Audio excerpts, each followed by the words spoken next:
Thank you so much all for coming out this evening. My name is Mara Webster, and I'm the program manager for Conversations here at SAG-AFTRA Foundation in New York. Since I took this job, have thought it would be so wonderful to have a career conversation with someone who does late night television, and was so excited that Seth Meyers is coming in to do this evening. He truly excels as a writer, producer, performer, and host, and it is my absolute pleasure to welcome him to the stage this evening.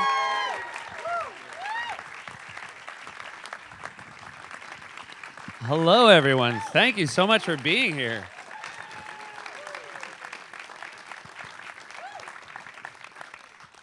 I wanted to start by kind of going back to some of your early career when you were doing improv, and the Yes. Meow Show was your first one. Yeah, that was my correct? college improv show, yeah. And I was interested to kind of know a little bit more about what were some of your misconceptions about what improv was when you first got into that?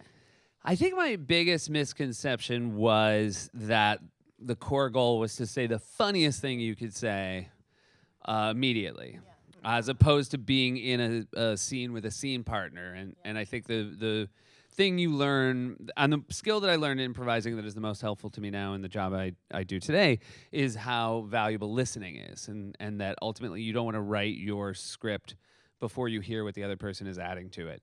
And if you can listen and react, and then the audience appreciates, oh, they didn't know until this moment they were going to say that because it only made sense based on the last thing that was said. And so it's about being patient as a performer as opposed to just going for the first joke. And we, early on, when I first started taking improv classes, there was always one or two stand-ups in the class who thought they could also be an improviser, and they were the worst to be in sketches with. Yeah. And by the way, that's also an incredible skill, but like there's a reason stand-ups are alone on a stage. You know. And then one of your early shows, Hiccups and Pickups, that you took to Yes. London, Edinburgh, Yeah. Singapore, Yeah, we did the Singapore Comedy Amsterdam. Festival. Yeah. And what's really interesting to me about that is you do a show that is broadcast on American television but is watched around the world. Yeah. And so that must have been such an early learning curve of how to really translate comedy for different audiences. It was nice. Yeah, I got my start at a improv comedy theater in Amsterdam called Boom Chicago. Yeah. And a lot of people think comedy in Amsterdam must be so easy because everybody's stoned. I can tell you from experience, stoned audiences are not a great comedy audience. They will often laugh at the hat you're wearing as opposed to the joke you're telling. But it was nice, going, performing anywhere abroad, especially in those early years, you just, you had to drop all that, the crutch sort of pop culture references and shared experiences and trying to find things that were more universally funny. You're impressed by how many things are universally funny, but the only thing that isn't is just trying to get away with sort of a cheap reference to something that everybody's seen, because when you were abroad, you never were quite sure what anybody had seen. Yeah. And you were doing the Chicago Fringe when you first kind of got noticed by SNL. But what sort of career did you see yourself having, and what sort of jobs were you putting yourself out for when that came about?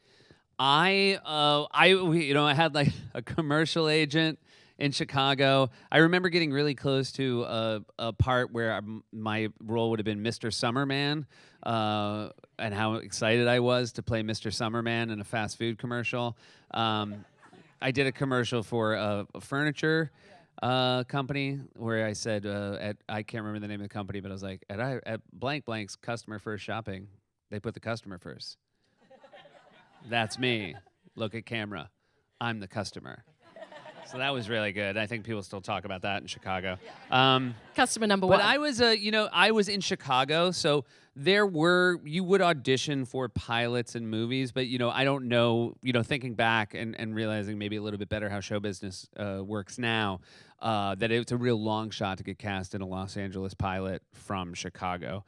So I was aiming, the reason I was in Chicago at the time was to do something like Second City and to ultimately have that be the springboard to whatever came next. But that was what I had my eye on, was Second City. And then I was just really lucky that this wonderful woman who worked in the talent department at SNL just happened to see a show, and so I sort of got to skip the Second City process and audition for SNL.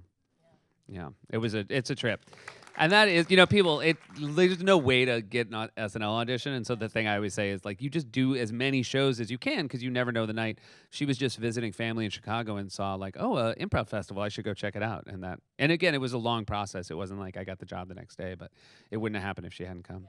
Which I think is a great lesson in that you can't really plan your career, which also leads me to asking about when you first went for Weekend Update and you didn't get it, but then you did 5 years later, and kind of how that was a continued lesson in not getting what you want right away. Right. Well, it is interesting because I really wanted Weekend Update after Jimmy left.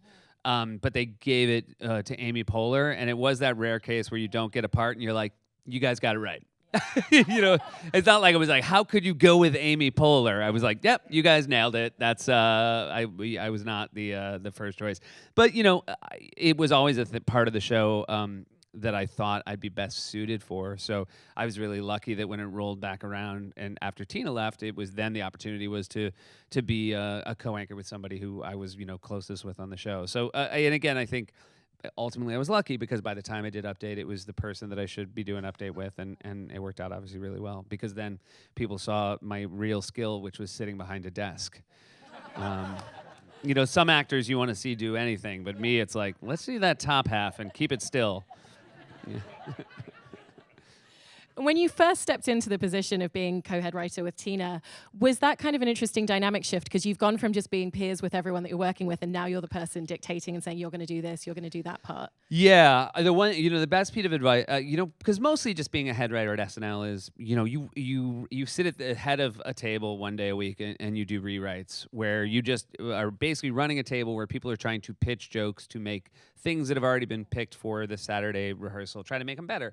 And my producer today, Mike Shoemaker, who is now running my show, he gave me the best advice, which was never pitch a joke that's as good as the one they have. It has to be twice as good for them to want to take it, because writers and all creative people are going to be more in love with the idea they had than the one that is a parallel idea. So that was ultimately what we did. And also at SNL, and why it's such a cool place to work is, the writer of the piece has the last say. And there are times that Lauren will, impress on you pretty clearly that he'd like it to be something else. But, I would always say at the end of those rewrite tables, like, okay, you have a bunch now, decide. Yeah. Like, we pitched a bunch of jokes, and you never tried to change the DNA of the original idea. You may notice sometimes you watch SNL and you might even find the show a little uneven, that some sketches are very good and some you don't like at all. I think that's the magic of the show, is because it's not a head writer like you would have on a sitcom that would say, oh, this joke is not our kind of joke. At SNL, there's, every week you might see 15 ideas of what's funny that week, and they're not all for you, but there's very few shows where you can have that kind of that sort of variance. Yeah. And that much freedom as well. Freedom. Writers with freedom, look out. I also think it's so remarkable the work that guest hosts do when they come onto the show and the amount of work that goes into that. Have you had situations on SNL where someone came in and they maybe just underestimated exactly what it takes to do it? And then if so, how would you all navigate that to make sure that the show that was executed was still really good? It's really weird because the way the show works is when you find that out, it's too late. Because they come in and you meet with them on Monday, and then you talk to them on Tuesday, and you write sketches for them. And a lot of actors, and there was a long time where I did this as well, think they can do anything. And there are certain people that are better than some things and other things. And you find out at the table read. Like, sometimes someone will be like, oh my God, I have an incredible German accent. You go, great, I'm going to write my German scene. And then all of a sudden, it's at the table read on Wednesday, and you want to stand up and just so, hey, I want to make it clear as the writer, I was lied to. But then, it's not like you can't start from scratch. So you get better as a writing staff to try to, as opposed to, writing what you want to write, you try to watch their work and you try to say, oh, this is something they can do. This is something they're very good at. I will say, though, I have retroactively, because I hosted for the first time this year, and I was at that show for 12 and a half years. That's very kind. And that is the accurate amount of applause. But I worked at that show for 12 and a half years. I pretty much had every job on that show. I felt as though there was no corner of that show that I did not fully understand. And then I guest hosted it and realized, oh, this is so much harder. And it is such the amount of work and the amount of choices you have to make. And I have retroactively, every single host of my time who's come on my talk show since, I've said, hey, I want to apologize. I never said it to your face, but in the back of my mind, I thought you were being difficult, and I was wrong. You were being absolutely the right way to be based on everything we were asking of you. Yeah. Perhaps not similarly for guest hosts where you might suddenly realize that they are not nailing a certain impression or a certain role. Would you ever have that yourself where the cast would suddenly go, oh, wait, I know that I was going to play this part, but I'm not nailing it. Maybe this person actually gets it a little bit more and switch it up, or always stuck to the original plan? The first person I would meet who would give up a part would be the first one or the next one. There was never anybody who was like, hey, I'd like to give up this part. I'm not nailing it. And by the way, you don't want that. Like, sort of irrational confidence, I think, is a really good thing for a show like SNL. And I mean that in all seriousness. But there were times, very rare times, where maybe Lorne would say, I feel like this person would be better playing this part. And those were never, but it was never easy, having to tell somebody that. But it happened very rarely. Yeah. Every now and then you would find out, like, between dress and air, like, oftentimes I would get a part not because someone thought I was better at it, but the person who was playing it was so busy in the show they couldn't make the change, and I was so available. And they'd be like, hey, you can be Ryan Seacrest. And I'd be like, oh my God, thank you. Was there any specific advice that you've given more recent Weekend Updates, like Michael Che and Colin Jost, advice to based on your tenure there? I didn't. I mean, by the time they got Update, they'd been around the show so much. And I think I'd worked with Jost for probably almost, 7-8 years by that time. So there's no, you watch Update and you learn Update from that, I think, more than, there's no real secret to it. It's also, what it looks like. You just try to tell the funniest jokes you can in the funniest way. There's no, like, secret. It's not like there's pedals underneath the desk where you're also, like, working an organ. So it, and I think why they're so good at it is they're doing it in a style that is that's the key to anybody at SNL is you gotta. The show seems like it's really structured because it's been around for so many years. But if you can't build that structure to your strengths or build your strengths to that structure, it's a hard road. I wanted to talk a little bit about some of the other projects that you've done in your career as well. Okay, and I wanted to dive into documentary now. Oh, please. Thank you. Because it's such an incredible show. Thank you. And you guys do everything from really well-known documentaries to more niche things. Yeah. Were you already a huge documentary nerd, or did you have to dive into it a bit deeper? I was a great lover of documentary. I wouldn't go full nerd. There have been a few that I've had to watch for the purposes of the show that were recommended. We get together in the seasons that we do, the years we do a season, I should say. We meet in the beginning and we throw out ones we want to do. And more often than not, we're just trying to find, because we do 6 a year, we're just trying to find, things that are about different themes. Only one about music. And, this year we did one about the art world, one about, sports, one about cults. Like, we just try not to have any bumps. The great thing is you have to watch, when you're writing one, you have to watch the documentary a bunch of times. And, I wrote one this year about Marina Abramovich that then we got Cate Blanchett to play, which is, it's all pretty much downhill for me after that. Yeah. But, you watch hers over and over again, The Artist Is Present. And it was interesting. I took this interesting journey being like, oh my God, this performance art is so silly. And then I was like, you know what? It's kind of great. And then by the end, I'm like, you're a genius, and I'm sorry I ever doubted you. Yeah. I'm also interested in how you arc the stories, because it's very different to when you were doing something like SNL or even Late Night, where you're just taking something and making a pocket of content, but you're really diving in depth. So how has that challenged you uniquely? Yeah, it's nice to have, again, I feel like on our show, it's just so much about dealing with the day-to-day churn of the news, whereas documentary now is that, sometimes in movies, to show that a person is cerebral, they show them making a ship in the bottle, and you think, wow, what a smart person that is. They're going to be the one who catches the spy, or they'll catch the serial killer. They're making a ship in a bottle, but that's what documentary now feels like, is I feel like we're making this ship in the bottle that then very few people will look at, but ideally the ones that do will be like, good ship. Yeah. It's a good ship. And then also from a stylistic standpoint, because every single one of them is so uniquely different, it almost makes me think of Black Mirror in a way, that everyone is a complete standalone piece in its own right. And you really just let the original source material dictate that. Yeah, and that's why we also try to find, even if they're modern documentaries, like we did one based on Wild Wild Country, the fun of that is it's also, you get to do 80s looks and 80s footage, because that's what that documentary did so well. So we're always trying to find like different looks and different styles, and then find actors who understand the game is to play it very straight and very real. And it's fun to make something that it will endure longer as a piece of work. I'm very aware that like a day after an episode of our late night, it's kind of like, last Friday's newspaper. Like if you see it, you're not like, oh, I've been meaning to read that one. So it's fun to make something that, ultimately, when documentary now lives on something like Netflix, it's fun to know like, oh, in 10 years, somebody might watch one of those and it will be, hopefully we'll have the same resonance because it was already about a documentary from the 50s. So it's not like it's going to be any less dated as it was when we made it.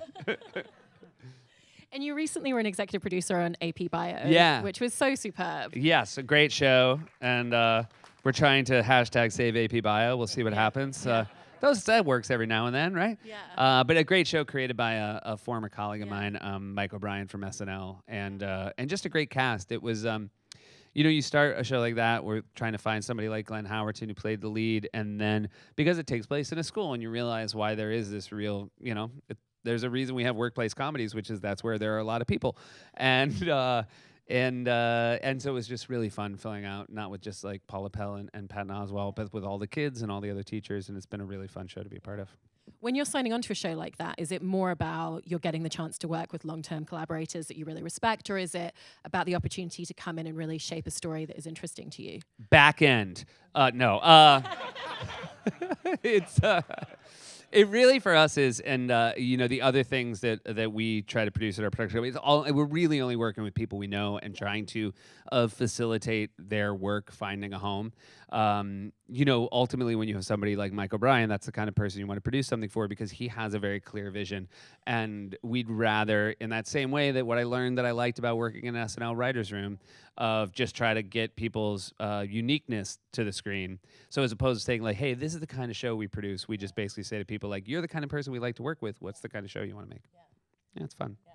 I was also interested to see that you made a short film at one point, that you were a co-director, and you also had a bunch of credits from camera operator to location manager. Yeah. What was the genesis of wanting to dive into that, and what did that teach you about all those different jobs that you hadn't experienced Well, before? I mean, I was a film student in college, and what I learned was how hard it is to be behind the camera, and just like how much work directing is. And pretty quickly on, I thought, you know what? I think I'd like to be an improviser. Like these jobs, like you have to do so much work to be ready on the day, whereas I'd love to just get a suggestion from the audience. So to this day, I've had so much respect for everybody on a film set. And especially, a show like ours, we're lucky because it's a family now. We've been doing it for 5 years, and we probably have 70 plus people who've been there from the beginning. And so our crew knows exactly what they're doing, exactly how to do it. And we obviously couldn't do it without them. Yeah. And then you also were involved in The Awesomes on Yeah. Crackle. How is that different to everything you've done, given that it's animation, and what did that allow you to explore creatively that was different and new? It's interesting because, again, you come from SNL where you have to write something and turn it around in a week. Or my job now where you're writing something in the morning and turning it around. Whereas this was you write something and then you send it away, and then 5 months later they're like, here it is. And you're like, what? Oh, yeah. You guys, the animators. But it was, again, we do so many things, or we've been forced to do so many things over the years, which is on the upside, we had this access to this incredible talent. And, the voices on the show were everybody from, Bill Hader to, Maya Rudolph to Amy Poehler to, all these people. And then the downside is they're all busy and so are we. So we would just basically record them on very low level equipment and send it off to the animators. And they were like, man, these are the best voices we've ever worked with and maybe the worst quality sound. But it worked out. And, we did 3 seasons on Hulu, and it was, anytime you can look back and say hey, that's 30 episodes of a TV show. It's a great thing. And again, comic books and superheroes, that's something I always loved in the same way I like documentaries. And so anytime I can, use what used to make me odd to succeed in working with my friends, it's nice. And then I wanted to go back to when you hosted the White House Correspondents dinner, which all right, actually remarkably A couple of us were rewatching it earlier, and the jokes really stand up. We were still laughing at a lot of things that were very current. Yeah, and then there's some parts that you don't laugh at all. Yeah. When you were going into that job, did you have a specific goal in mind or a specific mission of like, this is what I really want to achieve with the comedy and the jokes I'm going to tell? I really just thought, I went back and watched them, and the ones I liked watching were the ones with really good jokes. And so it was just, and we got lucky that the SNL schedule that year had a 3-week break that ended with that Saturday, basically. So I got together 10 to 12 writers who I really liked, and we just wrote so many jokes. And then every 3 days we would do a table read where we would read all the jokes, and we would just do it over and over again. And it was just about, because it's a lot, it's basically a 15-minute stand-up act where you can never use any of the jokes again. Like, none of them make, you can't do your C-SPAN material on the road. But it was, you know, I hesitated a long time before saying yes, but in general, I think I'm very cautious. But, you know, I look back, I'm very happy I did it, especially since they only give it to biographers, and I'm not good at that. Yeah. I don't want to have to write a biography. Too much work. Too much work. But it was a thrill to do, and I was really lucky to have a lot of friends and family there, and you know, I look back on it, despite everything, I look back on it fondly. Yeah. No, you did a great job, and you got to do it during the Obama era. Yeah. Is there anything that you think you would do differently if you had to do it now and you were in Michelle Wolf's position? No. I mean, no. I think you can look back at how history changed, but then I feel like that might be one of those, when butterfly flaps his wings, you go back in time and change one thing, and I'd be like, oh, maybe if I don't tell this joke, he won't be president. But then you come back to the future, and like we're all underwater, like for a different reason. So I don't know. But it was funny how many, and again, I can appreciate the humor of this. Like that night, considering how many jokes I made about our president, who was not our president yet, but the amount of people were like, "That's the last we're gonna hear of him," and I was like, "Ha ha, you bet." Now you talk about him every night. Yeah. So then, when you went on to host the Golden Globes, you did it during a really interesting time when we were in the post-Me Too Time's Up, and it was right in the epicenter of the storm for that. How did you go about determining what was appropriate content to include, but still being respectful of obviously the stories that had come out and the women who were in the room that night? Yeah, again, that was something we were asked to do pretty late in the game. I'm happy to tell you, like, we were not the first person who they asked, and we also, our first instinct was like, oh, this is a terrible year to do it. We should wait for a year where it might be more fun.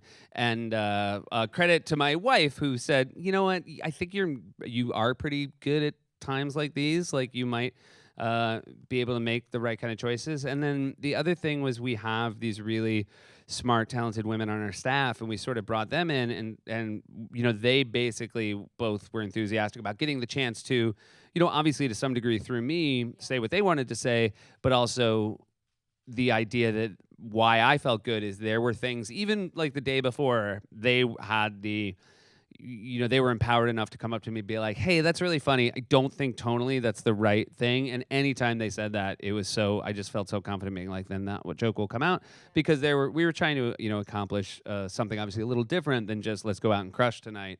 It was more like, let's just try to, ultimately, like, this night is still happening so that everybody who achieved so much during this year can still have their work celebrated. So let's try as much as we can to just sort of be the, blow the smoke out a little bit, just like let the sun shine through a little bit, and hopefully that ended up being how it shook out. Yeah. Thank you. And were the reactions to some of your jokes any different to what you thought? Because in watching it back, what struck me was when you made jokes about Harvey Weinstein and Kevin Spacey, and the room got very quiet and kind of went, ooh, and then you had the great, sorry, was that too mean to Kevin Spacey? Yeah. Had you anticipated that might happen at any point? I think there was an anticipation that you didn't quite know. Yeah. I'm glad. I preferred that to like a standing ovation. It was trying to, you are still the comedy part of the night. And we had made a decision as well. Like when you host something like the Golden Globes, you're basically as a host given like 12 minutes to do with what you want over the course of the evening. And we just decided let's front load it and then just come back and introduce people because we didn't know how the night was going to go. Ultimately, it was a great night. I would say more because of Oprah than anything else. Like that's, as a good fail-safe, like Always have don't Oprah. worry so much if you're like, if a couple of these jokes bomb, don't worry, Oprah's coming. They're not going to remember you were here. But yeah, those were, I will say, you go into it with your jokes, we felt it was very important to say certain names as opposed to making it seem like, we were too afraid to say them. But, that's, I don't want to say the fun of comedy, but the thrill of it is not knowing. Yeah. No. And then moving into late night. Yeah. When it was first announced that you were taking over the show, it was May of 2013, and then your first show was February 2014. So that's a lot of time to map out the show. And yeah. What was the most important prep work that you and your team did during that time That's period? a lot of time, but I misplayed it in that I stayed at SNL until 3 weeks before Late Night started. But I will say, I don't know how badly I misplayed it. One, I was not emotionally ready to leave SNL, so I couldn't, and it would have been either leave. It was really like, I was like found out on Wednesday. It's like, so either Saturday's your last day, and I didn't want that to be the case, so I was like, I'd like to stay for the first half of next season. And I would not recommend to anybody only taking 3 weeks between the two. With that said, everything we came up with in those 3 weeks was wrong. So had it been 6 months, I'm pretty sure everything we would have come up with in 6 months would have been wrong. Like you couldn't figure it out by any other means but doing it. So at least when the things we came up with didn't work, I didn't feel like I'd wasted 6 months coming up with them. I felt like, it's only been 3 weeks of being wrong. And, we had a writing staff that started working probably 2 or 3 months out.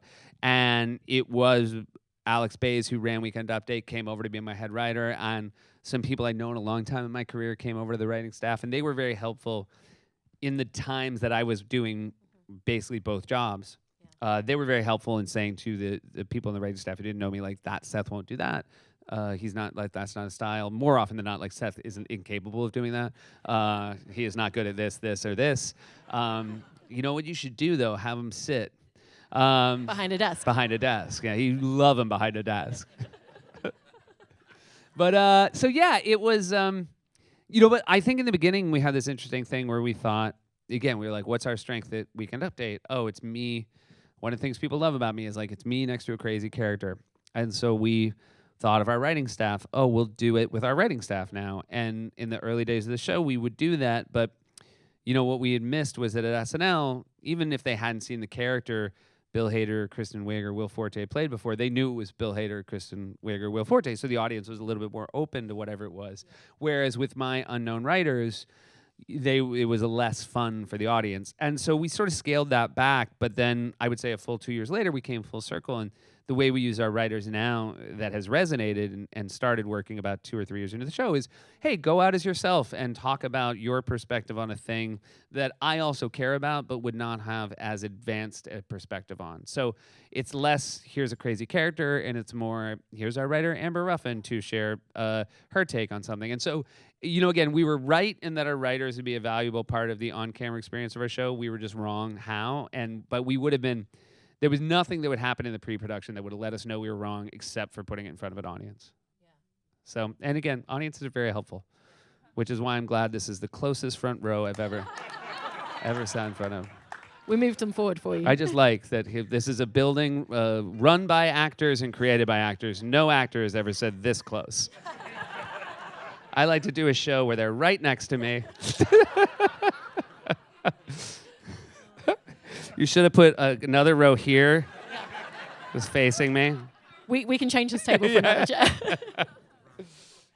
One of the things that I think is so unique about being a host on television is this dichotomy of you're there as yourself, but it is still a performance. Yeah. So did you have any conversations with your team and kind of sit down and think about this is the side of me that I really want to show, that I want to bring forward.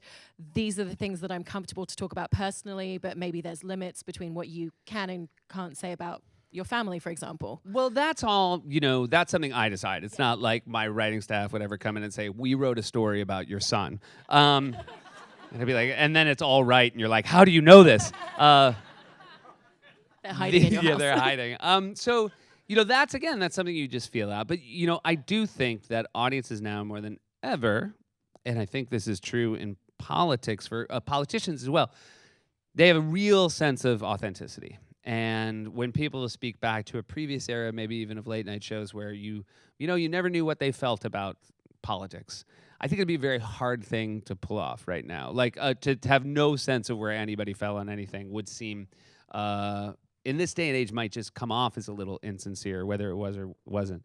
And it's true. It's like what I mean when I say politicians. Like sometimes politicians come on my show and they behave exactly the way they would if they were on Meet the Press or Morning Joe, and that is a missed opportunity because my audience knows that this is a different kind of show, and they want to see. It's an opportunity for politicians to show a different side of themselves, not a fake side of themselves. But here is, nobody would ever ask me this question on Morning Joe, so I might as well give it the real answer as opposed to tying it into like how I think it'll help jobs.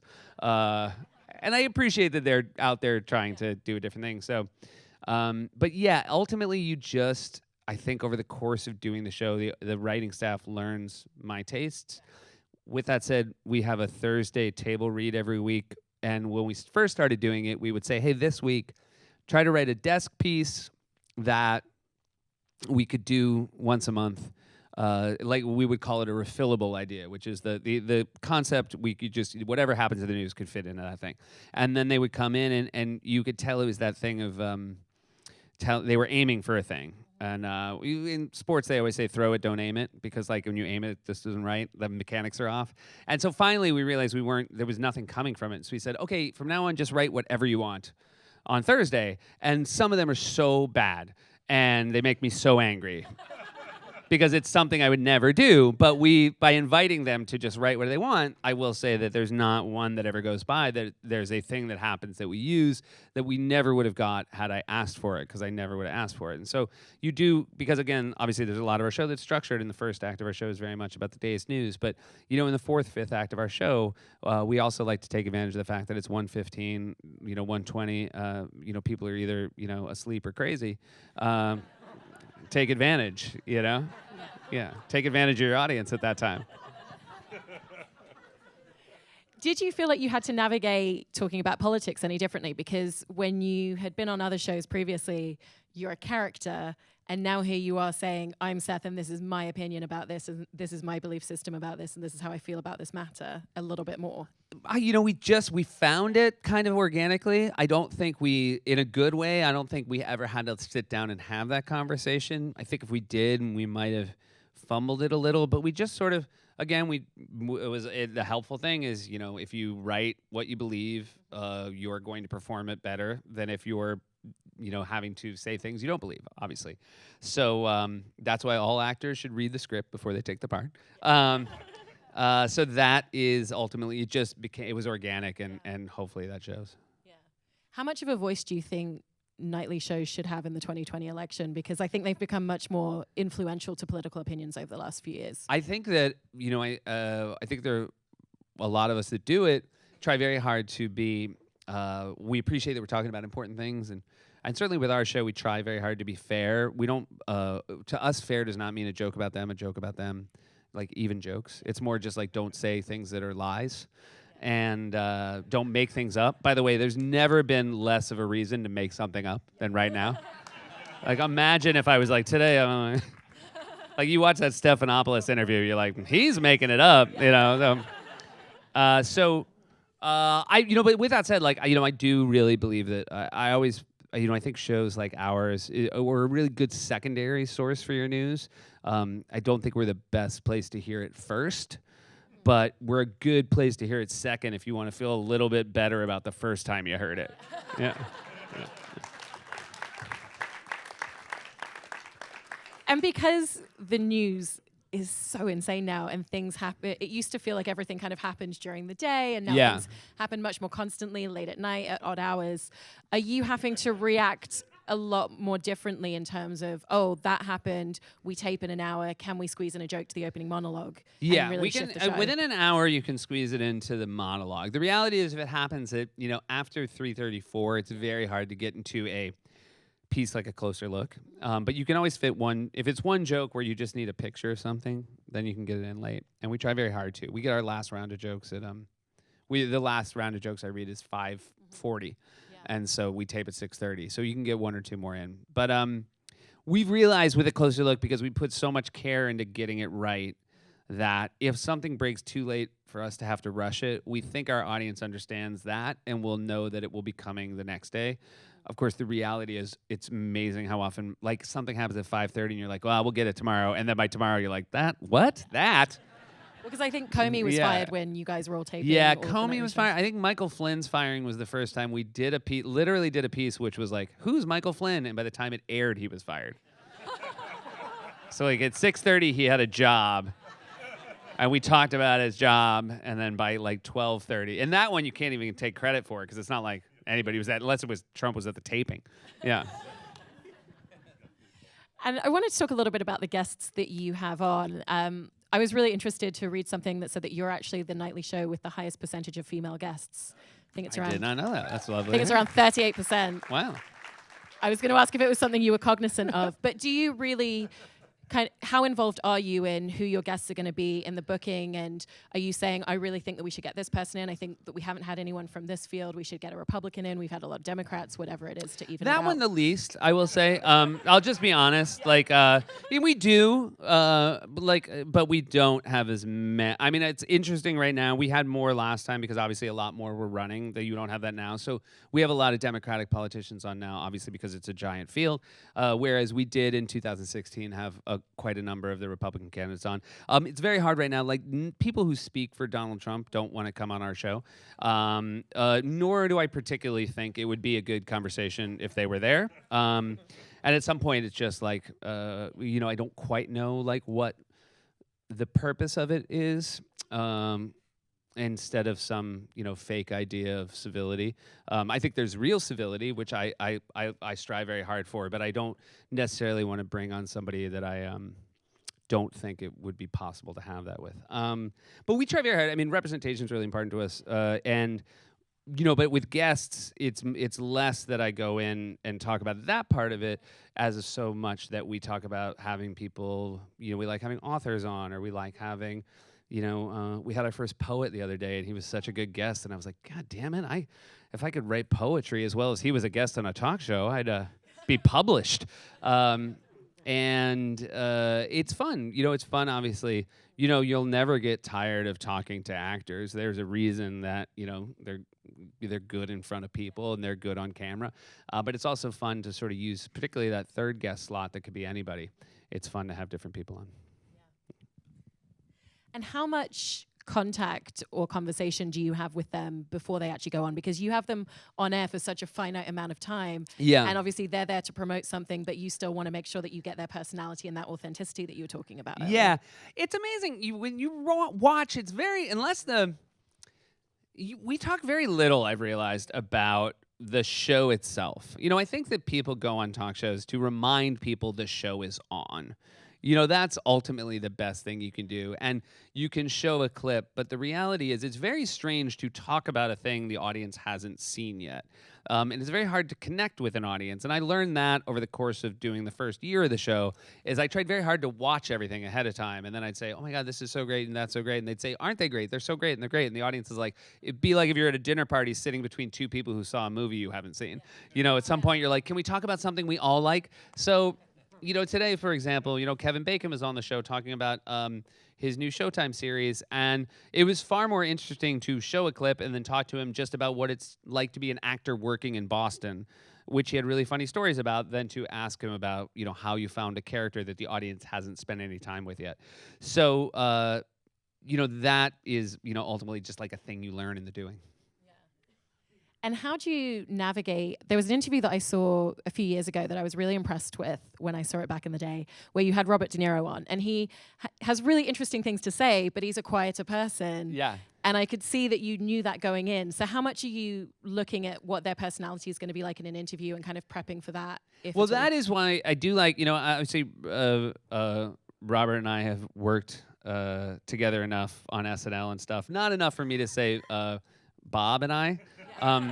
I do want you to know I thought about it, and then I thought it would seem a little, like, as we're talking about inauthentic, it's like Bobby and I, we obviously we go back, yeah.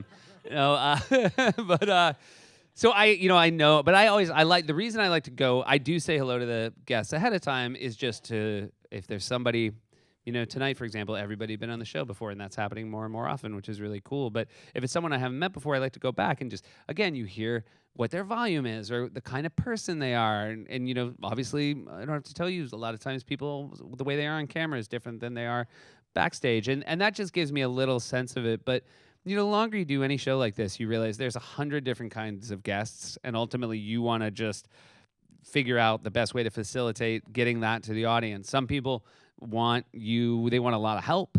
Other people, there are some people who come out and you ask them their first question and then they just literally turn and perform to the audience. And you just realize, oh, you're just here to like give them cue lines for their show. And that's also wonderful. And I just learned, like, it's not like I'm going to be like, hey, over here, eye contact. I don't care I just want them to be the best version of themselves. And, there's some people who you can tell they're going to say it exactly the way they said it to the segment producer. And there are other people who don't want to talk to the segment producer and will say something like, oh, just tell them I'll talk about whatever they want. And it's fun. Both of those are really fun. Because some people, when I used to do shows, I remember when I would do, I had a file on my laptop of like late night stories, just in case I ever went on. And then like the first time I went on David Letterman, my now wife, I was dating her, and her dad had a pet goat. And I told a story about the pet goat, and Letterman loved that. And so every time I went back on, the first thing they'd say is, has anything happened with the goat? And then I found myself like trying to create moments with the goat, just so the next time I go on Letterman, I'd have something to say. I'm like, I'm gonna go get a coffee. I might bring the goat. And they'd be like, what? Are you just hoping something goes wrong that's funny enough to tell David Letterman? But I would write them out, and I would have stories. And so I appreciate that too, because sometimes I'm like, oh, this person's put so much work into being a good talk show guest. And you obviously, as the host, appreciate that. Yeah. One of the things that you do so well as an interviewer is you really allow their personality to shine, but you also allow yours to come through. And how do you navigate that balance of knowing how much and when to push yourself through against? I think, one thing is the longer you have the show, the more you feel comfortable with the personality, the more you realize the audience knows that personality. Somebody tonight, because I always go to the audience during the show and talk to the audience and see if there's anything they want to ask me. And somebody was saying, do you have our crowd's different? And in the beginning of my show, they were very different because from night to night, because I feel like now people come to see my talk show, but in the beginning, people were coming to see a talk show. Maybe they were even people who had tried to go see The Tonight Show, and they were like, we're sold out, but stick around for an hour. Yeah, if you want to see a different talk show, and they were like, hey, a talk show is a talk show. I remember and that rarely happens except last year during the Q&A, a very nice lady, an older woman in the back, raised her hand, and I said, yes. And she goes, do you always make fun of the president? And I was like, yeah. I was like, I feel bad that you had a bad time, but you should have read the Yelp review. Yeah. Very, very consistent.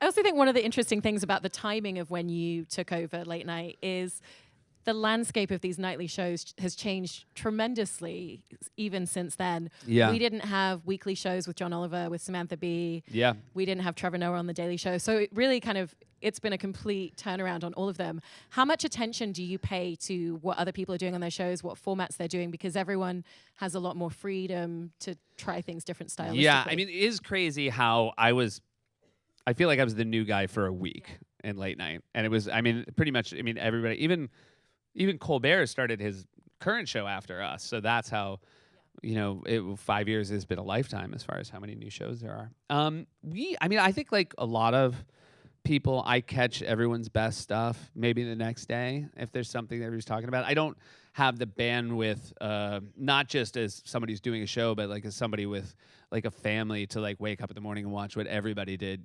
yesterday.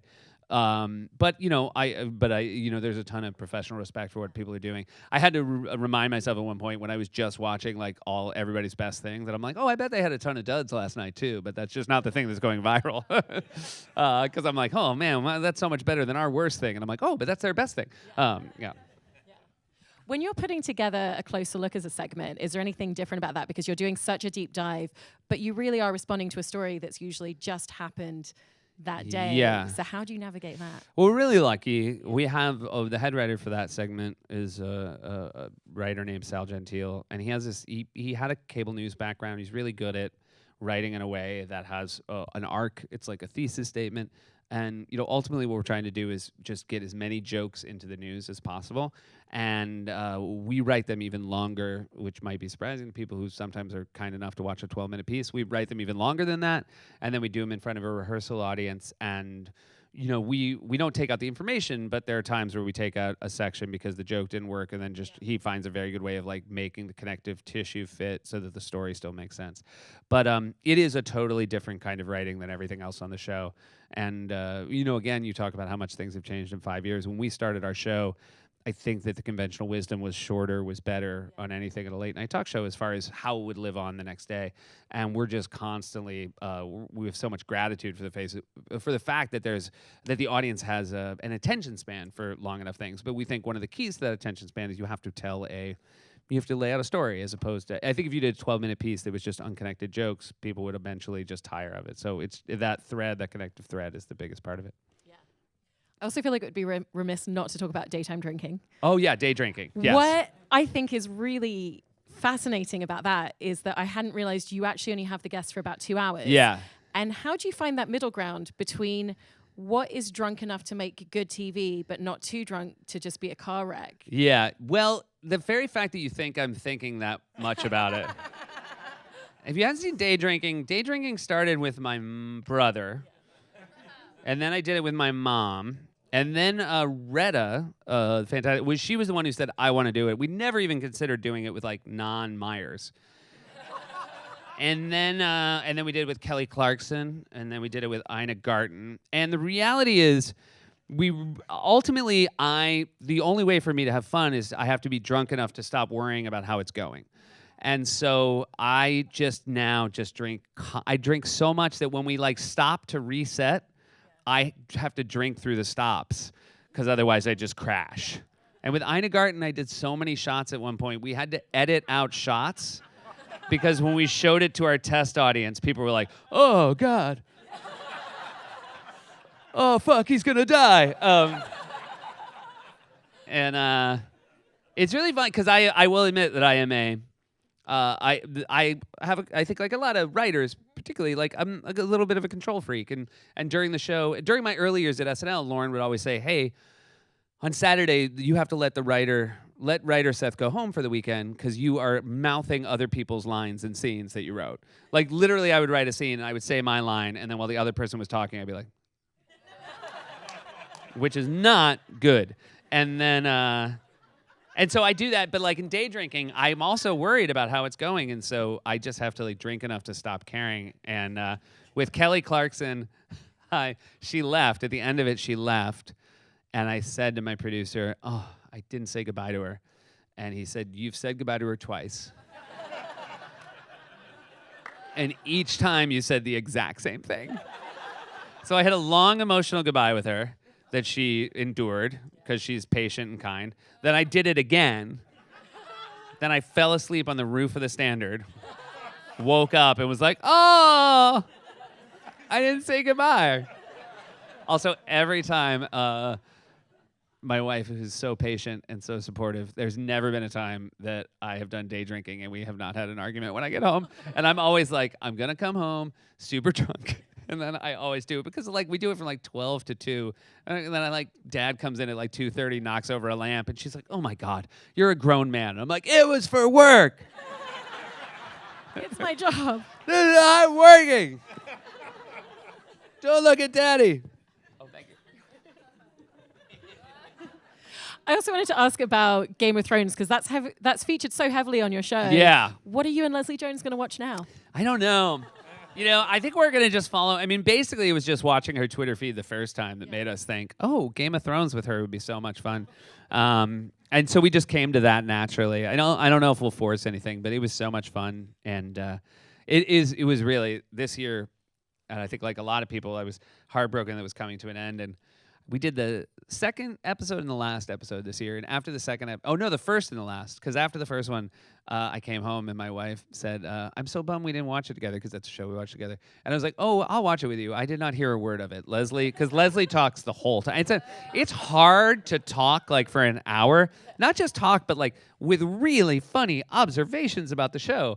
So it was, ultimately like one of the secrets of my success in my career is like if you can ever find yourself sitting next to a force of nature, like comedically, be it Amy Poehler or Stefan or Leslie Jones, like those are good moods. Yeah. And you have the amazing segment, Jokes Seth Can't Tell. Yeah. Which I love that you do that and the recognition. Thank you, everybody. Of other voices coming on Yeah. and having that platform. Was there a particular topic or joke that led to the genesis of that? I don't remember the particular joke, but it was Jenny Hagel and Amber obviously came up with the idea. But Jenny writes monologue jokes, and she's Puerto Rican and she's gay, and we would just like laugh sometimes where she would write a joke, and I would say like, I can't say this. She's like, I know, I just wanted to write it because. And then, but the reality was, but without Jokes Seth Can't Tell, there was you literally had to throw them away, and so it was basically just like recycling to be like, oh, we'll have a greener planet if we find a way to use these jokes, and it was so much fun, and we didn't know how the audience would receive it, but again, it's just being very. I mean, the premise is the truth, and so the audience fully buys into the idea, and there's even now like. I would say once a week someone writes one without trying that we all realize like, oh, that's a joke Seth can't tell. That'll be bad. That will crush there. Whereas here the audience will go, oh. Were you cognizant when you were staffing up your writer's room about ensuring diversity? Because it's quite shocking that Amber Ruffin's the first African-American writer on... Yeah, first female African-American writer in late night. Yeah, I mean, we did care about that, and... we, especially, with women coming from SNL, I feel as though I worked there at a time where, women were the strength of the show in many ways, and certainly on the writing staff, working with people like Tina and Paula Pell and Emily Spivey and Liz Kukowski. There were so many of those strong voices that we never wanted. And we just realized how much more interesting a show is when people are writing things. It's not like, oh, they'll write things that you don't think is funny, but they'll think is funny. It's more, oh, they're going to write things you would never come up with in a million years because it would never even occur to you to write about that or write like that. So we were lucky. And I just love that you're giving that platform to these female voices. And also, I know that Andy Samberg talks very openly about how you were such a mentor to him when he first started on SNL. Is it something that you really cognizantly try to do to kind of be a mentor in the industry at this point? And what... I try to... I like to think that people can talk to me about what they're having problems with. Yeah. But I think also at my show that's less necessary because Mike Shoemaker, who, as I mentioned before, he was my mentor at SNL, and he serves that for a lot of people there as well. He's just better at it than I would be. Samberg, though, I'm now going to tell my burn on Samberg story. But I always, like Samberg is, I believe now, I hold the position that I will never be, you cannot disabuse me of this, that he is a comedy genius and has inspired, him and Akiva and Yorma have just inspired a generation of comedy. When I first met him, I thought he is so juvenile, I will never laugh at anything he does. And he used to do this thing where he would, at like 2 a.m. on a Tuesday night, we were spending the whole night writing, he would come to my office while I was writing, and he would open the door and be like, hey, I'm going to the bathroom. You want to come with? And I'd be like, no. I don't want to come with you. And he'd be like, it's a really long walk. I'd love the company. And I'd be like, no. And then he would close. I had a frosted glass door so you could see the silhouettes of people. And he would just close the door and just stand there.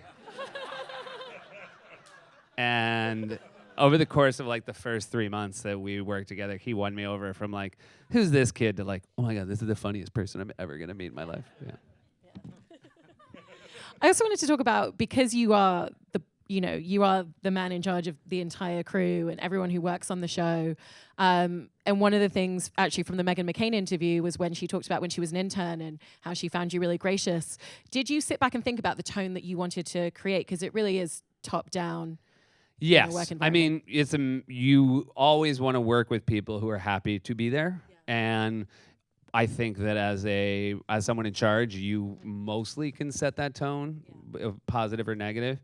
And, ultimately that sometimes is not even a show business thing, but it's my parents were really good that way. My dad is somebody who, he came from business, but even when I got to be head writer, I remember him just giving me really good advice on what people want, like the kind of feedback people want, and healthy ways to give it. And ultimately I feel very happy to be at my job. I feel really lucky to be there, and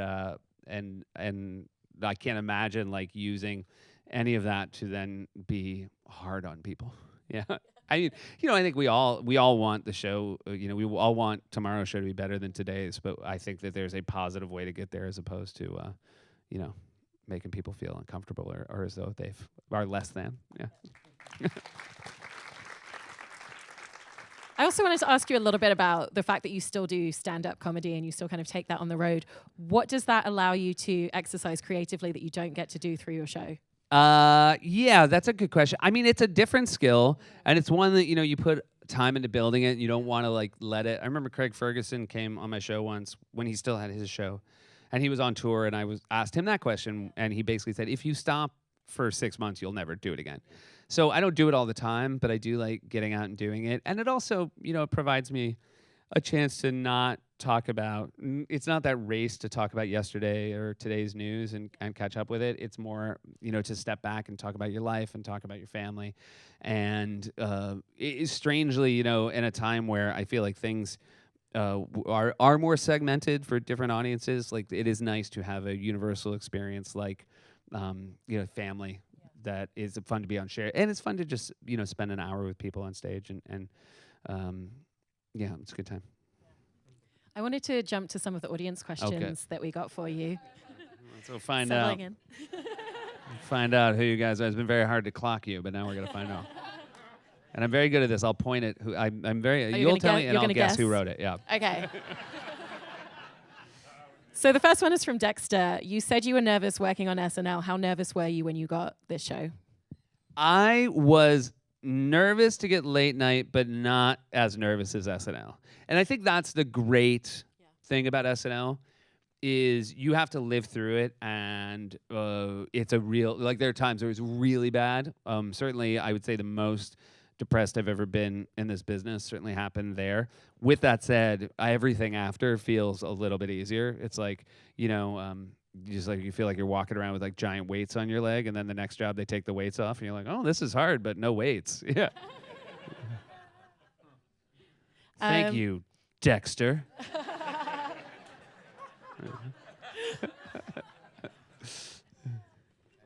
So the next one is from Whitney. While studying improv, what were some of the best notes that you received? I mean, the best notes are the simple notes. It is, yes, and it is listening. Ultimately, but the best one I got, and for anyone who's done improv, you would always do a show, and then you would go out for drinks, and everybody would talk about, and sometimes you break into a group with somebody else and be like, when I was doing that, I wanted them to do this, and then they did that. It was like, yeah, I know. And then one of my friends once said to me, he goes, hey, did you hear that every minute you spend complaining about an improv show, you spend 1,000 years in hell? And I was like, oh, that's really good advice. Like, it's since you're making like this, temporary art, the worst thing you can do is like the next day be worried about like, how that scene went. Yeah. I think that segues quite nicely into the next question from DB Frick, who's asking, do you think what's funny ever changes? Is it changing faster than before? And what do you see as the future of what's funny? I couldn't speak to. I mean, I think that I know that there are things that happened when I was on SNL that are still funny. You know, it's not like, I think that in reality, you know, styles change, but the core of humor is probably more consistent than we give it credit for. And the kind of thing, you know, sometimes people say, oh, we're in a really interesting era of comedy, but we're also just in general in a really interesting era. You know, comedy is reflecting what's happening. And so it's very, I think, unfair to ask comedy to be the constant, you know, and let everything else be the variable. This next one is from Jenny saying, if you could give your younger self one piece of advice on how to deal with the hardships of the business, what would you tell yourself? You know, I would say that you should use your youngest years in this business to try the most you can, because failure just you think it will get easier somehow, and failure gets harder with each passing day. It's like you're getting a little bit higher off the ground before you fall. And those early years where you're very close to the ground and it's just going to be a gentle thud, like that's where you want to get out and try stuff. And you learn so much from failure. Yeah. I guess the next one was kind of similar. Like, what sort of tips would you have for a comedian trying to get into the game early? They are 19 and have been performing for a year and a half. That's great. I would say you're so far ahead than I was. I mean, when I was that age, I was, you know, again, doing a few things in college, but I would never have the courage at that age to get up on stage and do things. And if you're doing that, you're off to a great start. But again, you know, I'm not saying audiences are always right, but you can, if you do the same, if you're trying the same material, you know, trying it subtle ways, like there's a reason comedians are always working their act. Like you have to do it and you have to listen. You know, I think there are nights where you go up and things don't work and you can write it off as a bad audience. And then there's a time where you think, oh no, I think I was a little off. And then you try to tinker with that part. Yeah. This next question is going the opposite way. Where do you see yourself in 5 years? I'm very bad at looking into the future. It's like a job interview question. Yeah. You know, I you know, knock on wood, I hope in the exact same, here we go, there's some wood here. The same studio that I'm in now. I'm really happy. You know, we just hit 5 years, and when I started the job, I kind of thought, like, I think with a show like this, with SNL, you thought of it as year by year, and I kind of thought of this one as like, you know, let's see if we can get through this first 5-year chunk. And I certainly hope I feel as good about it in 5 years as I did after the first 5. Yeah. Thank you, everybody. Very nice. Are there things that you look back on from doing the show when you first started 5 years ago that you now are just like, I would never do that way now? Mostly it was how I allowed myself to feel emotionally. I feel as though the first year of the show, I treated each one emotionally the way I treated an SNL. In that if the last show of the week was bad, it meant that I had a bad weekend. Yeah. And now, I think the shows are better, but also I am very cognizant now that the audience is not judging. No one's tuning into my show based on last night. Yeah. You know, you're creating a body of work. And ultimately, if you just are trying to slowly bring up what counts as an average show, it'll be better as opposed, you know, like my wife now doesn't have to worry about me coming home and having, oh, the third guest was a bummer and now I'm going to be sad for 4 days. Yeah. Because everything you're doing is live, do you ever have moments where you just feel like either the jokes aren't quite landing, or maybe you're interviewing someone and it just doesn't feel like you're really getting that much out of them? And do you have a road to recovery when you feel like that's happening on stage in front of an audience? Just more that what a gift it is to have the real estate to try to fix it. You know, the worst thing a bad 8-minute interview can be is 8 minutes. You know, it's not like you just sign someone. It's not like this is we're doing a year on Broadway and you're finding out they don't know their lines. So it's more like, oh, how, you know, there are some times where people have said to me, like the segment producer will have talked to them on the phone and say, oh, they are might be a roller coaster. And I love being forewarned because then I go into it with roller coaster energy. And it's a really fun thing to just be like, all right, let's just stay in this for 8 minutes. It would be sad if they were all the same. You know, even if they were all great, that would be a little disappointing because you want to value what great means, and nothing reminds you how good a good interview is than when you're in the middle of a real stinker. This next question is, your short parody films are often hilarious. Have you kicked around any feature film ideas? No, I will say I was writing a feature when I got late night, and the first thought I had wasn't like, oh my God, they just gave me the same show that David Letterman had, that Conan O'Brien had, that Jimmy Fallon had. My first thought was, oh my God, I'm not going to have to finish that movie. I was like, I'm never going to look at that again. And I have so much respect for people who write screenplays, because it is just like having to make something, have the structure to keep a story alive. I mean, again, documentary nouns are 25 minutes and we're telling a story, but they're 25 minutes, they're 25 pages, like that. And it was just so, I felt such relief. Like, not how hard a late night show would be. It was just like, anything is worth not having to finish this screenplay.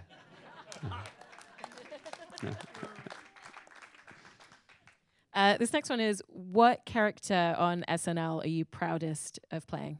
I wasn't really good at characters, but I played a guy named Dave Klinger. He was a doctor, but he called himself Dr. Singer.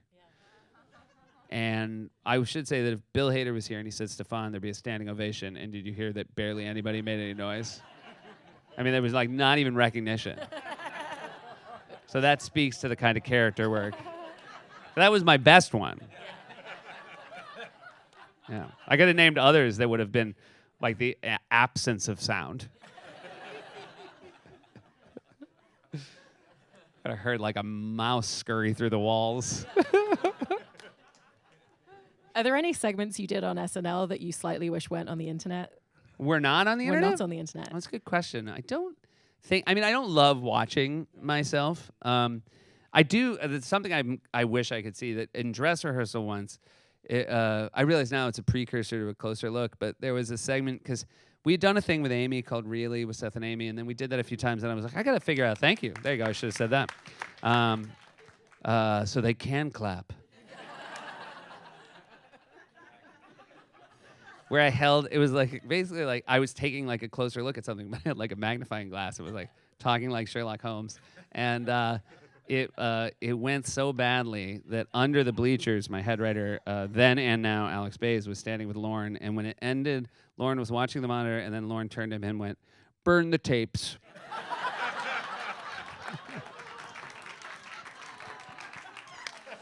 And to this day, I always think, I don't think you were supposed to tell me that, Bays.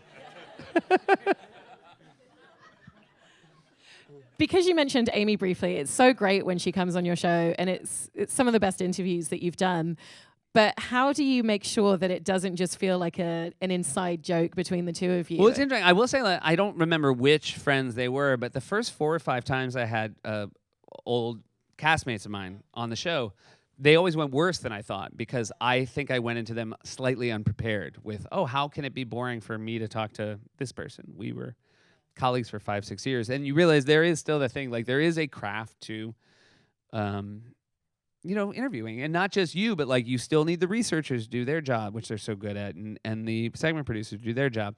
And then, once you find areas, like, I mean, I think that basically when Polar comes on, you just need to know what the one thing you're going to talk about. Like last time we talked about the documentary Free Solo.